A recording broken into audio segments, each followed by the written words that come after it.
Hello, my name is L.Strickland. My pronouns are she, her, hers.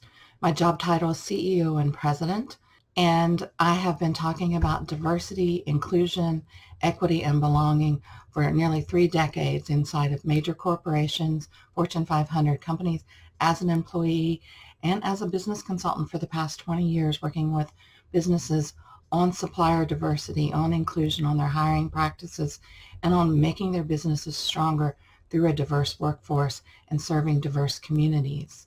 I present on a monthly basis, sometimes 2 or 3 times a month virtually, and have for nearly 20 years been in my business, been working with virtual conferences and presentations, done a lot of TV. I do my weekly radio show. I do it twice a week, and it is Zoomed at this point, and so I'm highly comfortable in front of the camera and dealing with virtual and technical issues. The advocacy that we need to do and the topics that we need to address really require us to put what we say is Velcro on the brain for our audience. It's too easy to zoom out right now. And so to get the audience engaged and not just simply sitting there, we ask questions, polling questions, questions that are meant for them to be thinking about as we're talking, to be answered in the chat. And I've actually been doing my business for 20 years via WebEx. That has given me a comfort level in engaging and reading the audience from the images on the screen and asking everyone to stay present by not hiding behind a photograph or just their name in there, but turning on their cameras and being there as their authentic self and engaging in the content, asking the questions. And it isn't about a PowerPoint presentation or the slide on the screen. It really is about generating eye contact by looking at the camera, by being present and speaking more than presenting. So it's being upbeat, it's being positive, it's being aware of facial expressions, it's meeting the camera, making sure that we can speak to who is there and what they need to do to be engaged. Sometimes feedback, even in live sessions, or someone should make me participate.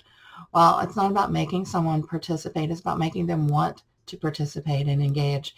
And so we ask provocative questions. We ask them through stories and through the conversation to relate it to their lives, to relate the lessons, the information, to how that would impact them, their family, their community. We put the information out there for our participants, and it isn't a set rote presentation.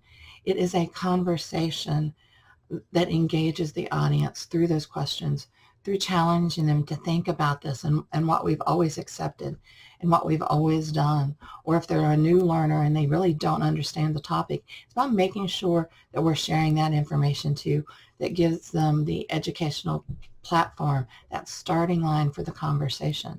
And it's also bringing a sense of community and comfort level and saying it's okay to be your authentic self at this presentation. If you have a question, there is no dumb question. If you don't get what's been going on, then this is the place. It's a safe place for everyone to come to learn, to ask the questions, to challenge, to engage, and to take things into their lives, into their communities, and look for new ways to do things, to be disruptors, to be innovators, to be solution providers. And that's what we're talking about in the terms of engagement for them in there. Just sitting there and listening isn't enough for me. I like the interaction with my audience, the questions they ask, the hand raises, the challenges to information that's presented, and those discussions inform. But I can also corral everyone in so that those discussions don't get too far out of the boundaries and disrupt the presentations. And so it's exciting to be engaged in large groups across the country, across the world, to have these conversations and what it means in our communities, what it means for us individually and our families. And that only happens when the audience is truly active and participating in what we're talking about. And that's what I've developed the skill set for over the past 20 years. I think I've really honed it in the past year and a half, 2 years, where we've been so much in a virtual world. And the virtual world has become our real world. And so that's the conversations we're having. That's how we do it.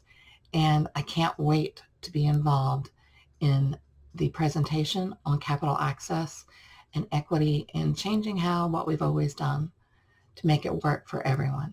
Thank you.